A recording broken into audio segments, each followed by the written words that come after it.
So students, in our last class under chapter structural organization in animals, we have learnt circulatory system, then excretory system and neural and endocrine system in frog. So we were discussing anatomy of frog.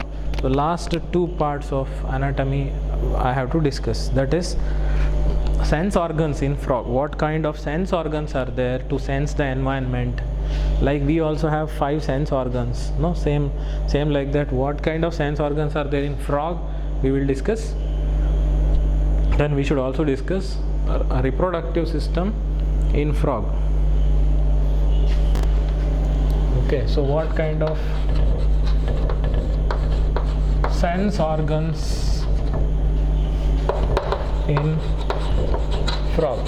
What kind of sense organs are there to sense the environment in frog, that we will see now. That is, for sense of touch, they have sensory papillae. Sense of touch, like if we touch the frog or frog touches something, then it will sense it. That is because of sensory papillae. That is a sense organ, okay, for touch. Then for taste, it has taste buds, same like humans. To feel taste, it has taste buds. Like we also have taste buds on our tongue, that is meant for tasting. Okay, same like that, same like humans, frog also has taste buds. Then for smell, they have nasal epithelium. Nasal means inside the nostrils, in the nose. The skin, what is there, which produces hair here, hairy, that is ciliated epithelium, same like that. So smell, for smell it has nasal epithelium, that is a outer layer or inner layer of nostrils. Then for sight, that is to see, they have eyes, no, same like humans. Then that is for sight or vision. Then for hearing, for sight or vision. Then for hearing sound, they have no external ears, no external ear pinna, but it has eardrum, that is tympanum. You already know this, so many times you have learnt it. So tympanum, which is a eardrum, that only represents ear, no external ears, no external ears or ear pinnae. Okay, then a very important thing what you should notice, eyes in frog are spherical structures. It is fitted in an orbit of skull, same like human beings. No, if you see the skeleton of human skeleton, wherever eyes are there, there will be one depression, one cavity is there, that is called socket or orbit of eye, where in that 2 depressions eyeball will be placed. Okay, same like that. So here eyes in frog are 2 round structures, 2 spherical structures fitted in orbits of skull. Orbit means, in the depression, their eyeballs are fitted. So that is what is the meaning. Same like humans, there is no much difference. Okay, so then there is no compound eye, this is simple eye. Okay, only simple eye is there, no compound eyes. Compound eye is there, like in cockroach, we see one eye, but it has hundreds of eyes, many eyes together, it becomes one, and it is compound. But here in frog, it is simple eyes. Okay, so with this sensory system we discussed, or sense organs.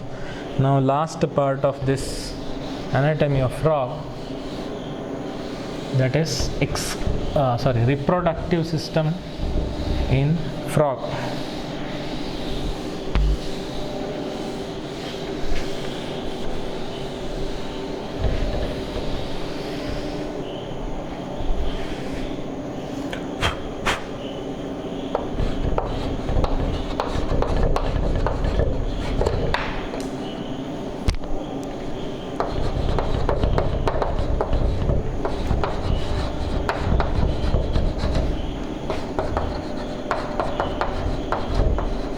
Same chart I have to show next. A reproductive system in frog.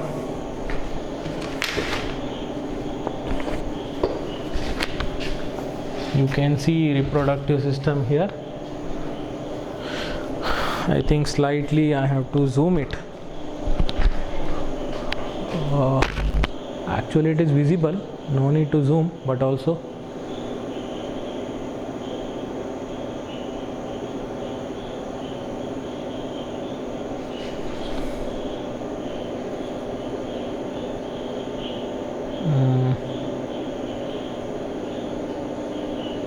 too much. If I zoom, then I can't write anything. That is a problem.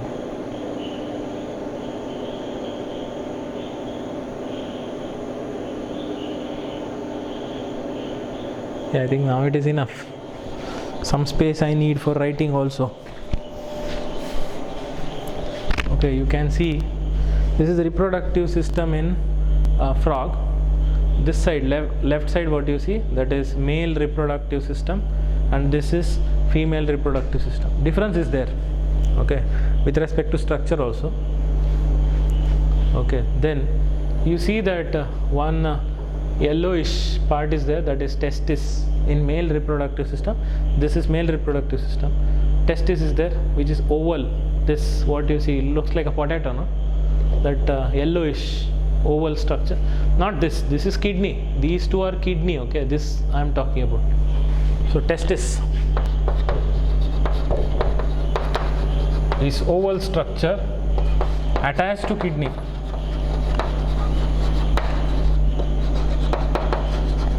So here testis is attached to kidney. You can see there testis, and this is kidney.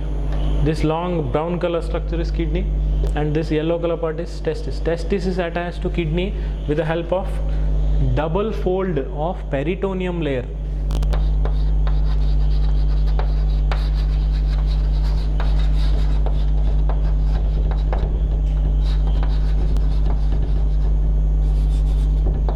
Peritoneum layer, and that is called mesorchium.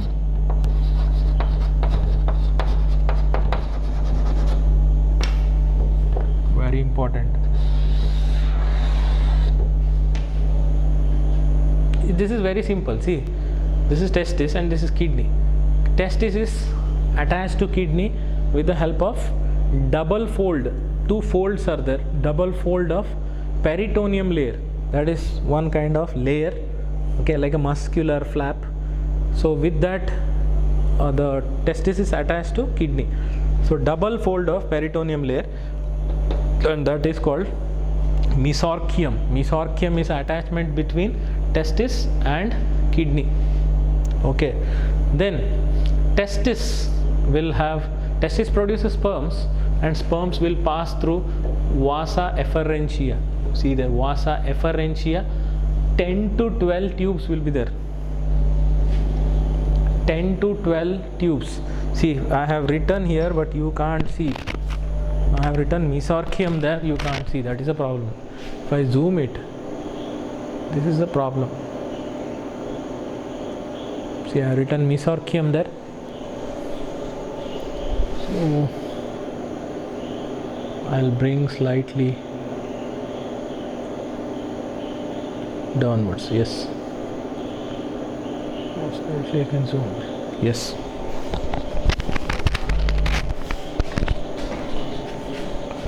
So what I was saying, testis is attached to kidney with the help of connection, double fold of peritoneum layer called mesorchium. Okay, then testis produces sperm, and sperms from the testis, it will pass through a tube-like structure. That is called vasa efferentia. how many will be there? 10 to 12. 10 to 12 vasa efferentia will be there. 10 to 12 vasa efferentia. Then the vasa efferentia brings sperm on the back side, ventral side of the kidney.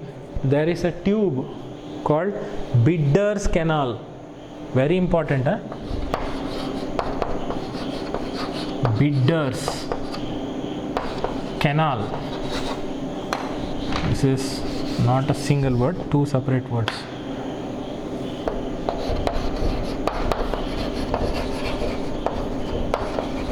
Bidder's canal, named after the scientist. Okay, so Bidder's canal. What is Bidder's canal? Testis produces sperm. Sperm passes through vasa efferentia. Then from the vasa efferentia, it comes to one common canal or tube that is called Bidder's canal. That you can't see here. It is present on the ventral side, back side of the kidney. Bidder's canal. Then from Bidder's canal, the sperms will come to common tube. Okay, common tube that is called urinogenital duct. You can see here on both the sides these pink color tubes, that is urinogenital duct. The name only says urine and sperm both will pass through the common tube. So it comes to urinogenital duct. Duct means tube. So I repeat once again, from the testis sperms will come to vasa efferentia. Then from vasa efferentia sperm will come to Bidder's canal. From Bidder's canal it comes to this common tube, that is urinogenital duct. What you see here is only three things. One is testis. In the chart I am talking about testis, vasa efferentia. You can't see Bidder's canal because it is there on the back side of this. Okay, so testis produces sperm. Sperm will pass through 10 to 12 tubes called vasa efferentia. Then from there those tubes will join one common canal or tube called Bidder's canal on the back side. Then Bidder's canal will continue as urinogenital tract on both the sides. So through urinogenital tract sperm comes to rectum. You see the rectum. Okay, then through cloacal aperture, that is the opening present, through that sperms will be released. Sperm will be released. In female reproductive system it is slightly different. You can see there female reproductive system where there is no connection. There is no connection between kidney and ovary. You can see this black color, what you see there, this one and this one. These are the two ovaries on either side. Ovaries produce egg. Okay, but egg doesn't come through ureter. Ureter here is only meant for urine, no egg. Here separate tube is there, but in male it is common. You see here urine also comes, sperm also comes in the same tube, but here it is separate. Like this is ovary, two black color what you see, these are ovaries. Ovary produces egg and egg will come to oviduct. Ova means egg, duct means tube. This tube, what pink color tube what you see here, and here also you can see. So through that tube egg comes to separately, not along with urine. Urine tube is here and egg comes through separate tube and joins here separately. So ureter joins separately here and oviduct joins separately. You can see two separate tubes what you can see. Like suppose this is rectum and cloaca, where you see ureter comes like this with urine, then oviduct, that is a tube containing egg, it comes and joins like this. So these are two separate openings you see, but commonly it comes to cloaca. Then through cloacal aperture egg will be released. Why I am saying egg and sperm will be released? Because frog have external fertilization, that is fertilization happens outside the body. You know this. So during reproduction, male frog releases sperms outside the body, and at the same time female frog releases eggs outside the body, and outside the body egg and sperm will meet that is external fertilization is there.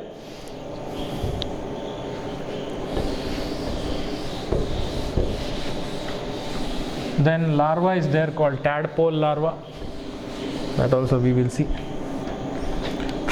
Now question is, how many eggs female frogs can release at a time? 2500 to 3000 eggs.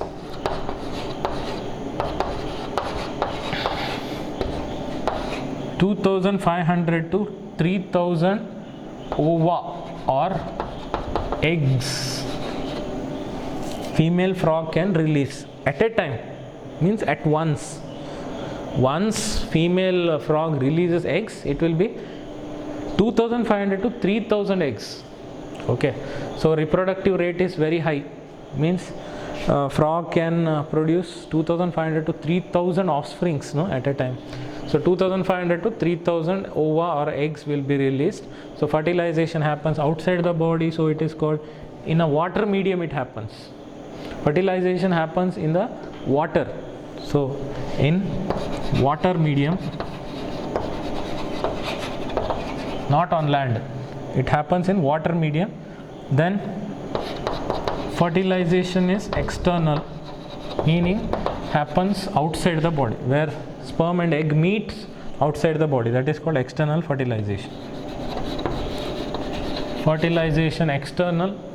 Then if larval stage is there, so development involves larval stage. Development involves larval stage, and larva of frog almost looks like a fish only, that is called tadpole larva. Name of the larva is tadpole larva. It almost looks like a fish, like in water sometimes you see that small fish like swimming. That is not actually fish, it is tadpole larva. Actually the tadpole larva will be like this. I think you have seen this kind of larva, that is tadpole larva. Okay. Then what is the use of, then this tadpole larva becomes adult. When tadpole larva slowly changes to become adult, that process is called metamorphosis. You already know this. Metamorphosis means change from larva to adult. When larva becomes adult, slowly it happens, that is called metamorphosis.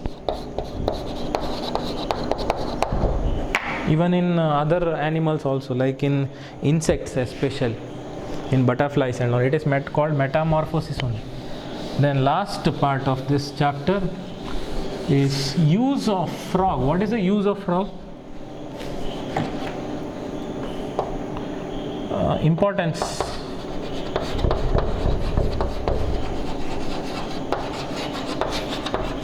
Of frog. First thing is, frog is very important in agriculture because it will eat insects. The insects will eat crop plants, that is, it will eat crops which is lost to the farmer. So the frogs will eat those insects and saves the crop. So it will eat insects, number one. Second, it plays very important role in food chain. I think in 10th standard you have learned one simple food chain where grasshoppers are insects which eats grass, then frog will eat grasshopper, then snake will eat frog, then eagle will eat, eagle or hawk will eat a snake. So in that food chain, frog is very important there because frog eats grasshopper which is a plant eater. So it plays very important role in food chain. So it is required for ecological balance in the ecosystem, meaning number of herbivorous animals and number of carnivorous animals should be balanced. Okay, because snake which eats the frog, so where snake is a carnivorous there, snake is carnivorous. If frog is missed there, then if frog is not there in the food chain, if it is removed, then grasshopper will eat all the grass and all the plants will get over. Okay, then grasshopper population increases. So to control grasshopper population, So if grasshoppers are controlled, then grass plant remains as it is. So most of the grass plants will grow. So to control herbivorous and carnivorous animals, it plays very important role in the food chain by maintaining ecological balance. Balance means their ecology means study of environment. In the environment it causes balance, means number of herbivorous and carnivorous animals will be balanced. Then third very interesting part is in some other countries, in western countries, the muscular legs of frog is used as a food. That is what is given in the textbook, but we know that in other countries like in China and all, they eat entire frog also. So especially leg, which is muscular, like leg piece. So muscular leg is used as food in other countries. So with this the chapter structural organization in animals finishes. So along with this first PUC retained portion means what the PU board said this year we have to teach first year PU students, that will be over. So I finished my syllabus. I finished my first year PUC biology syllabus retained portion. Now deleted portion is there, that is like we have to teach it like a bridge course. They said, they didn't say it is compulsory, but also we will discuss. Okay, so but legally with respect to retained portion, my first year PU syllabus is over. Okay, so keep watching my classes. Thank you.